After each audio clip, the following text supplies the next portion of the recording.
Hi, I'm Mitch Gallagher. Welcome to the Sweetwater Minute. It is day 2 at GearFest 2015. A special guest is joining us. This is Tom Oberheim. Hi. It is a pleasure to have you here. Sure, Mitch. Great honor. It's great for me. We just did a panel discussion with a couple of your cohorts. Yeah, well, they're always fun. Yeah, Dave Smith and Roger Lynn. We were going down some synthesis rabbit holes. We were chasing. It's a little like, you grow up with three kids in grade school, and you see them later. Well, we haven't been around that long, but it's like we've been through a lot together. Mm-hmm. All three of us have started.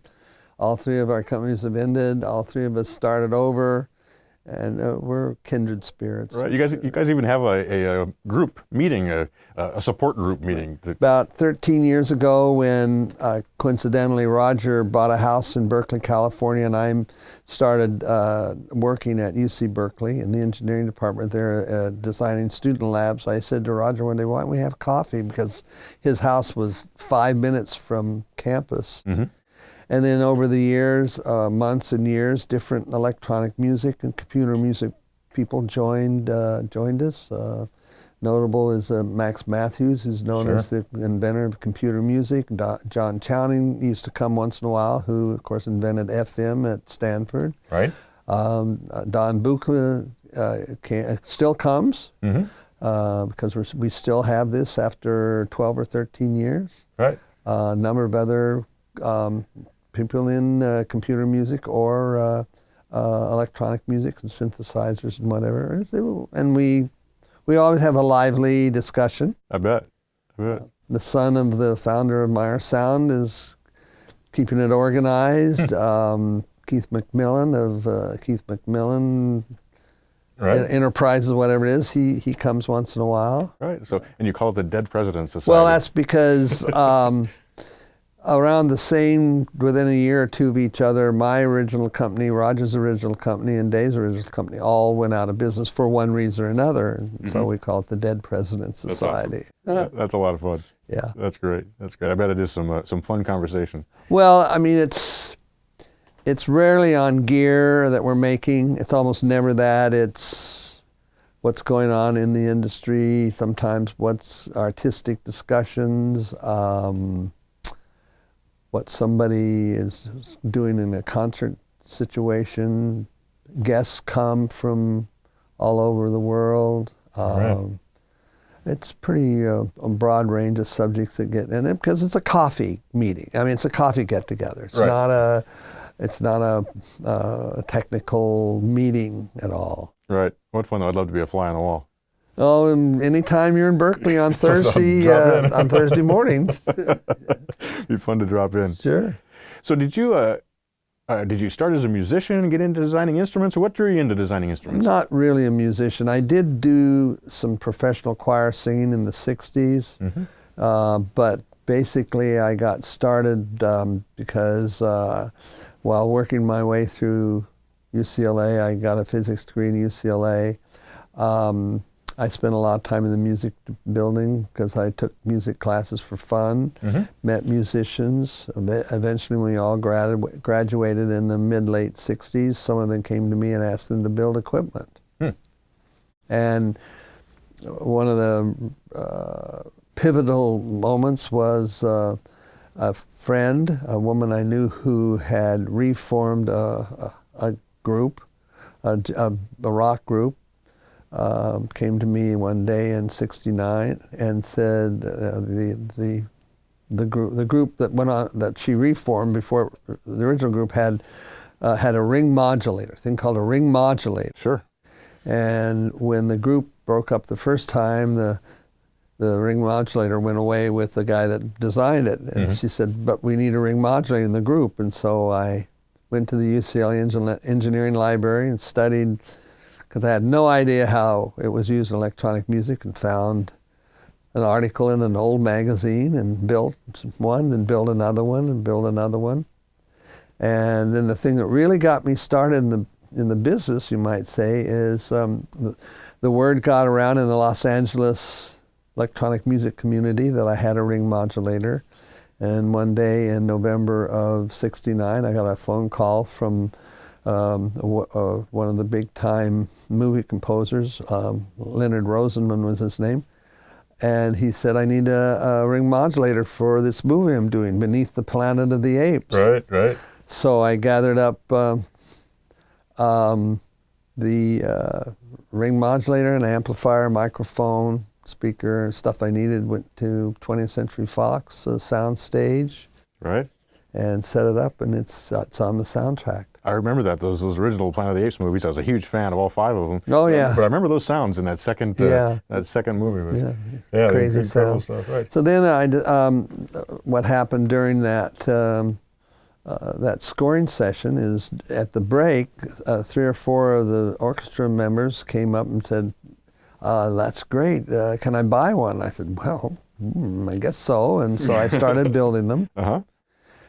And then again, and somehow in a way that I don't know, there's word got out to the man who was the product manager of Maestro products at what was then called Chicago Musical Instrument Company, which is later was called Norland. Mm-hmm. And he said, we can put it in the Maestro line, because I wasn't equipped to really get going and go to music stores and be a salesman and all that. So that ring modulator, I put it in a form that a performing musician could use, and they sold it. Mm-hmm.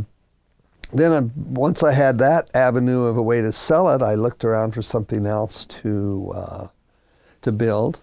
And at that time, I knew some kids, high school kids who had a band, and they all went on to big careers in folk rock. But in those days, they were high school kids, and I was doing some just simple PA for them, speakers and microphones and stuff.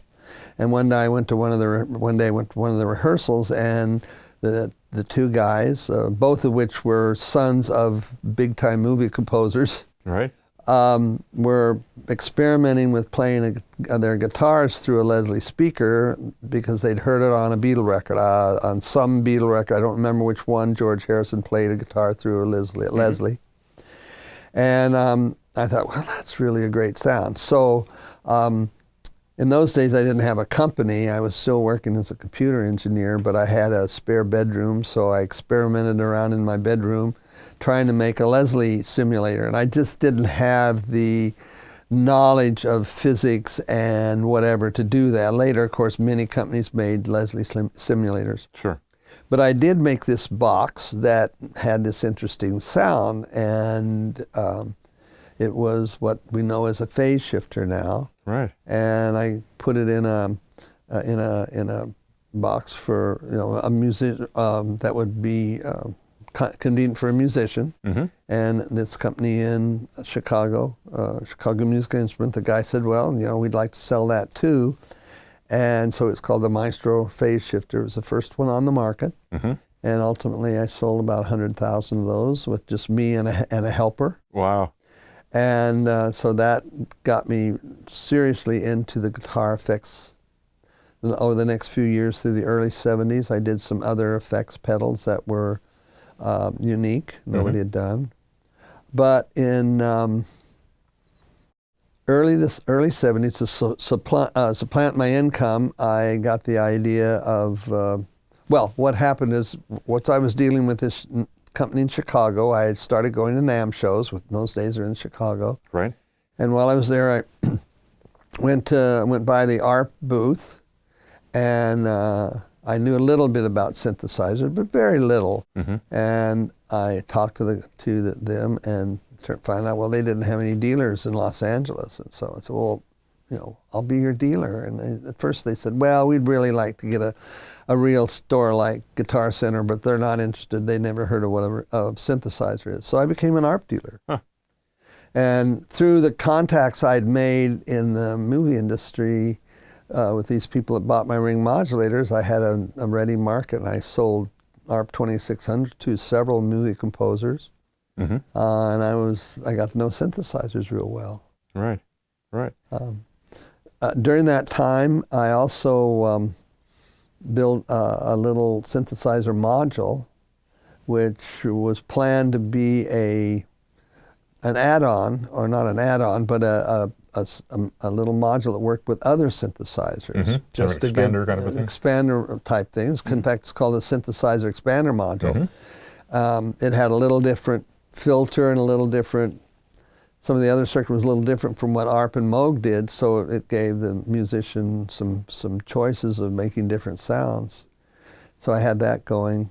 Right. Then in January of 1975, the Chicago company, by then called Norland, canceled all their orders for the pedals I was making.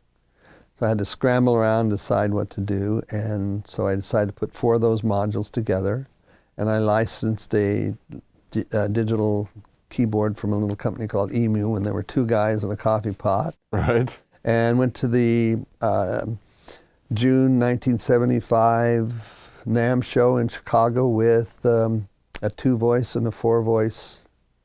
They were just prototypes. Right.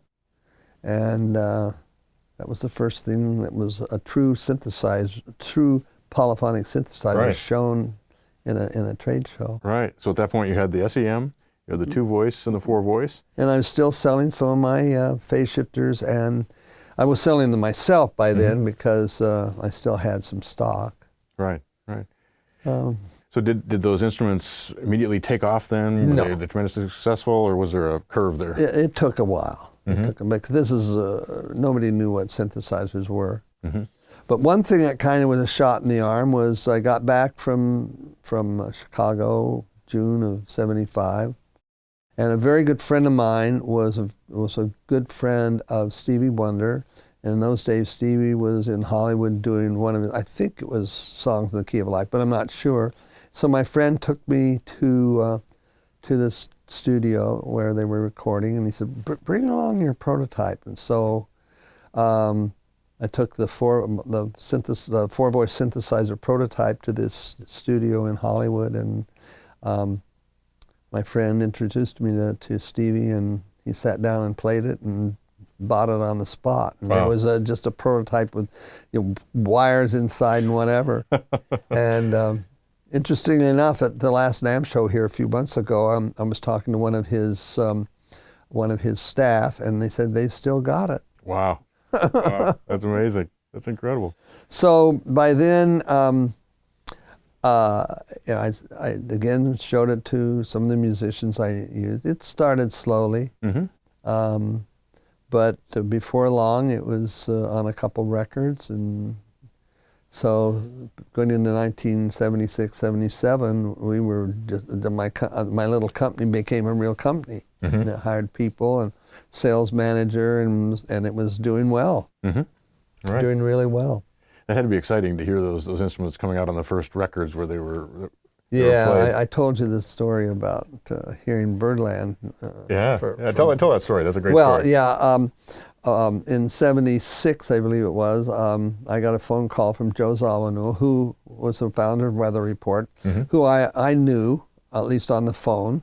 No, actually I knew him. I'd met him in person one time when he was in L.A. playing with Cannonball Adderley, and we struck up a conversation and talked a bit. And so one day Joe calls me on the phone and says, "Tom, I just bought one of your 8-voice, and could you come out to my house and help me learn how to use it?" And I went out there. He lived in house up above the Rose Bowl in Pasadena. Had a thing set up in his living room in this big house, and I didn't have a lot of experience in those days with how to deal with musicians on technical subjects. I was a total engineering nerd, so I started talking to Joe in technical language and talking about attack and decay and the envelope generators and the filter frequency and resonance and this little mixer to mix the VCO, all this stuff. And I could tell, he was real nice about it, I could tell it was like right over, right. So I went home the next day. I was telling some of my friends, well, I went out to Joe Zawinul's and showed him the 8-voice. And he's going to take it back. It just wasn't resonating. So about 4 or 6 weeks later, he called me and said, Tom, you got to hear this thing I made with your synthesizer. And I went, wow. So drove back out there, and he played me a rough mix of Birdland. Nice. If you know Weather Report Birdland, Sure. It's got this great big band sound about halfway through. It just blew me away. That's amazing. So, that had to be so gratifying. Yeah. Yeah. So then along the line, Herbie Hancock got one, and I got to know him and a lot of other people. Right. It was mainly jazz guys in the beginning, but the rock people started to use it. So then the next instrument was the OB1? Right. Then one of the things that I wanted to do was to make a synthesizer where the settings were storable in a patch memory. So we did the OB1 in 1977, Mm-hmm. and so we had the 4-voice, 8-voice OB1. Then in NAMM show of 1978 in the Disneyland Hotel, Mm-hmm. there was this synthesizer called the Prophet 5. Right.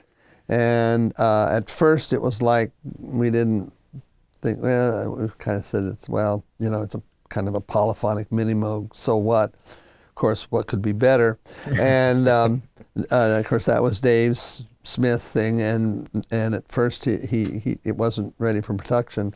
But by the end of 1978, our sales had gone to almost nothing because the Prophet 5 concept was so much better, so much easier to use, store patches, this. So then we had to hustle, my engineer and I had to hustle through the early part of 79. We put together a thing we called the OBX. Mm-hmm. And I remember we went to the NAMM show that year in the summertime. It was in Atlanta. We went to that show with concern whether I'd even have a company much longer because our sales were nothing. We had nothing to sell. Right. The show started on a Friday. By Friday afternoon, we had $1 million in sales. Wow. So for the OBX. Right. Right. And then it progressed from there. Mm-hmm. The OBX, we sold a lot of those. Then we upgraded it to the OBX-A a couple years later, and then the OB8. Mm-hmm. A couple years later, we got in the drum machine business, doing something similar to what Roger was doing. And it was the DMX? That was the DMX. Mm-hmm. And then I was, about that same time in 79 or 80, I gave a seminar on computer music at a little college in, it's not a little college, it's a Cal State college in Long Beach. And they had an electronic music studio. And there was a young kid running that studio, maintaining it. His name was Marcus Ryle. Mm-hmm. And I met Marcus. Marcus hadn't even finished high school, but it's one of these things where I just recognized, even though he was a young kid, recognized brilliance. And so I offered him a job. And it was the first full-time job he'd ever had. Right. And I gave him the project of designing the digital sequencer we had called a DSX. Uh-huh. Right. And he did a great job on that. And so with the DSX, DMX, and an OBXA or OB8, we had an interconnected system, pre-MIDI, that worked well and proved the concept of syncing together those three instruments. Right, right. And just let me interject. For those who don't know, Marcus Ryle went on then to be at Alesis and to do the ADAT and all of their incredible stuff, and now with Line 6 doing all the incredible amplifier modeling and all the products. Which he just sold to Yamaha. Yeah, exactly. So it went on to a brilliant career. Brilliant. One of the great guys of the industry. Right. And he did so much for Oberheim. Mm-hmm. I just admire Marcus so much. We had him on. He did a interview like this for a Sweetwater Minute. He spoke very highly of you as well. So he was very grateful for the start you gave him. Well, he did a lot for. I remember more than once. I specifically remember a trade show. We did in those days go to the Frankfurt Music Messe, mm-hmm. and one of the things I had done is I came up with the idea of using practice rooms at trade shows so we could make loud noise, and because in those days they had NAMM and Messe had sound cops, So Right. you couldn't do what you can do today, just blast away. Right. And I had 2 full-time reps that went with me to, and with Marcus went along. And basically the reps would stand at the back of the room and Marcus would do the sales pitch. Now he wasn't in the sales department, he was in the engineering department, but he would get up there and sell the hell out of those things. Right. So, That's awesome. oh yeah, he's a great guy. Right. So you had this system that was really, this is pre-MIDI, but you had a system that allowed all these things to interconnect and to really, a proprietary system to make them all talk together, which is a pretty brilliant innovation to think of that. It was kind of a natural thing to do. I think I don't think it was I wouldn't call it an invention. I think it was just it would occur to anybody because other companies had done it. Roland had done it. I don't remember if Moog had something like that, but it was what Dave talked about today. Is they were all incompatible. The particular system that we had at Oberheim was very expensive. Right. It was designed quickly. We had, of all things, we had ground loop problems with it. We all know what ground loops are. So when MIDI came along, it seemed like the right, when I first saw the MIDI spec, after it was worked out, after Dave worked it out with the Japanese companies, I thought this is the right way to do it.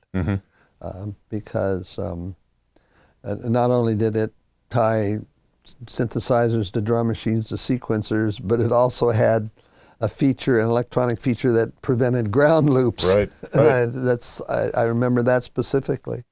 Right, solve that problem.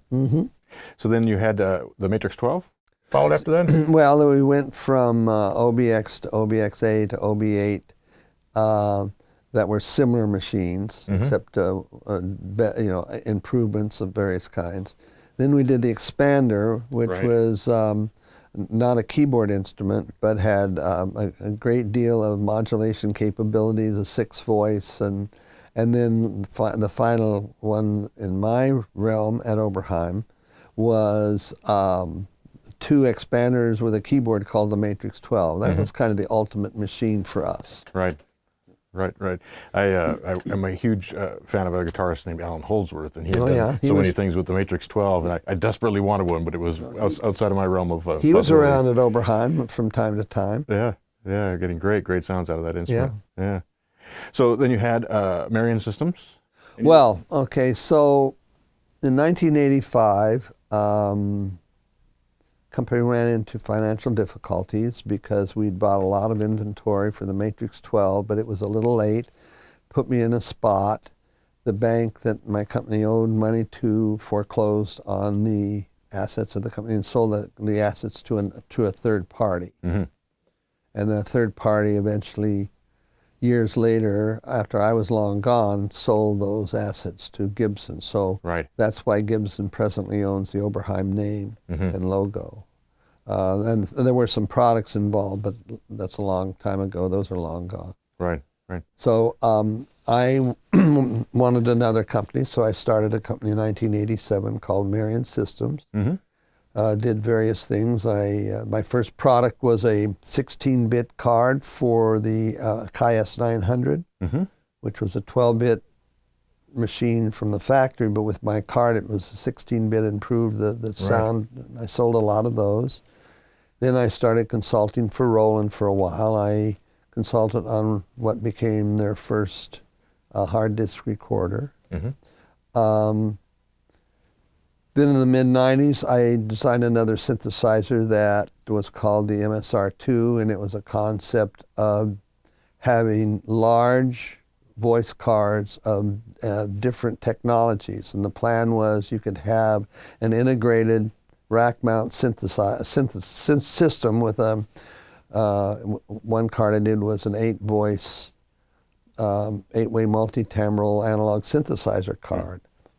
And the plan was to have a number of other cards. In fact, I had made an agreement with Korg to buy their WaveStation chips, but I ran out of money on that project before I could finish the second card.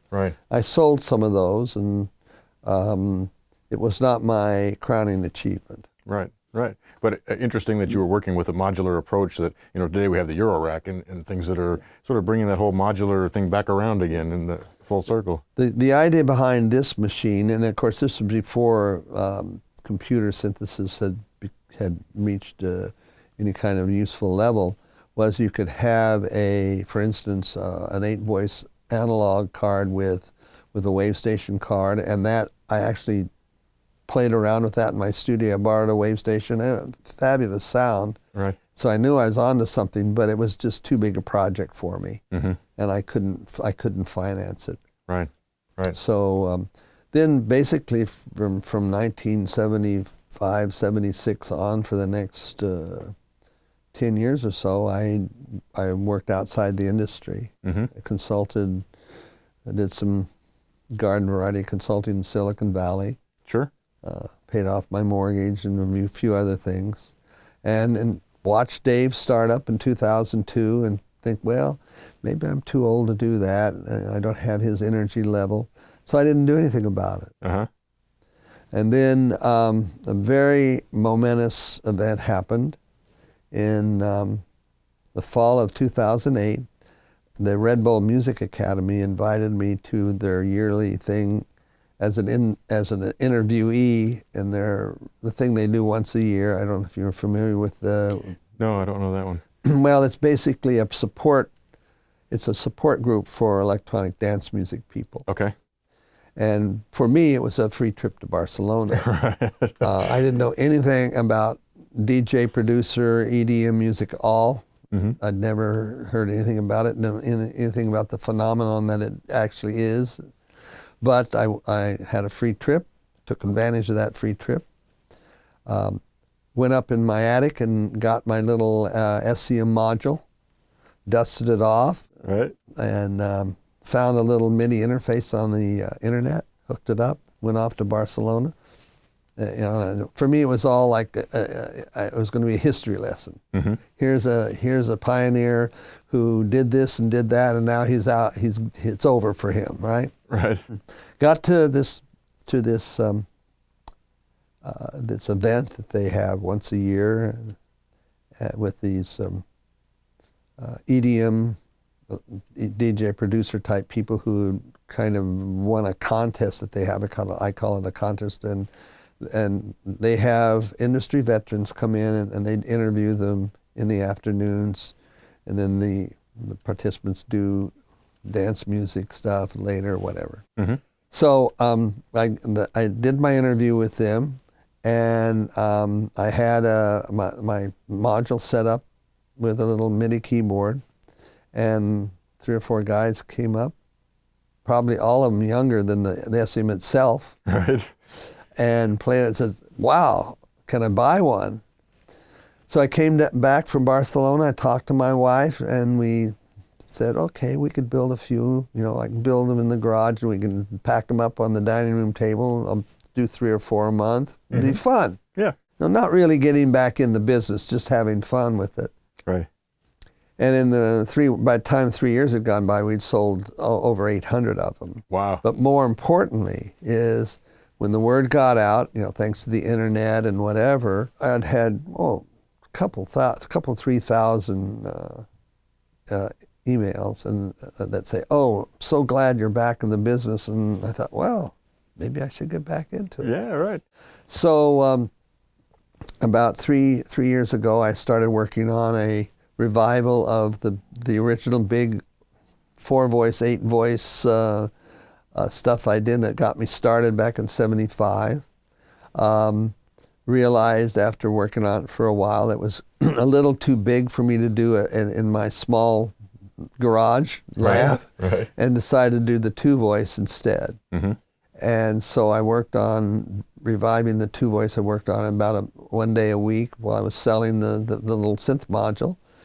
And now, a year and a half later, it's in production. Right. And so I'm back in the business. And we're so glad. And I've got 2 or 3 things I'm working on. Awesome. So right now we have the SEM Pro, which Yes. is the latest version, and the 2-voice, and you've updated those with some of the MIDI and some of the different things that support those, correct? Well, I designed the SEM is a 1974 vintage product, but I put it in a case with a power supply and a little module that takes MIDI and converts to CVs and gates, which of course the SEM is a pure 100% analog device. It has no digital electronics in it. Right. And like I say, I've sold close to 1,000 of those now in 3 different versions. Nice. One of them that has a patch panel on it. Got good reaction to it. People seem to like it. I've taken a slow approach to getting the 2-voice on the market just because I didn't want to borrow a lot of money to get started. I'm doing it kind of on a shoestring. Right. So I actually started shipping some 2-voices almost a year ago. Excellent. And so far, so good. Everybody seems to love it. That's great. It's got a great sound. Yeah, that's great. And it's kind of an oddball. The idea of a 2-voice, it's pretty rare. Right, right. That's wonderful, though. It's working great. We're so glad you're back.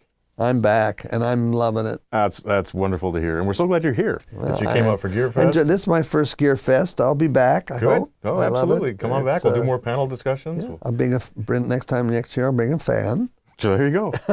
Stay cool. Okay. Appreciate it so Mitch. much, Tom. Yeah. Such a pleasure. Thank you for everything that you contributed to the music and the instruments that we all know and love. So Well, thank you very much. Very appreciative. I appreciate that. Okay. And thank you for joining me for the Sweetwater Minute. I am Mitch Gallagher.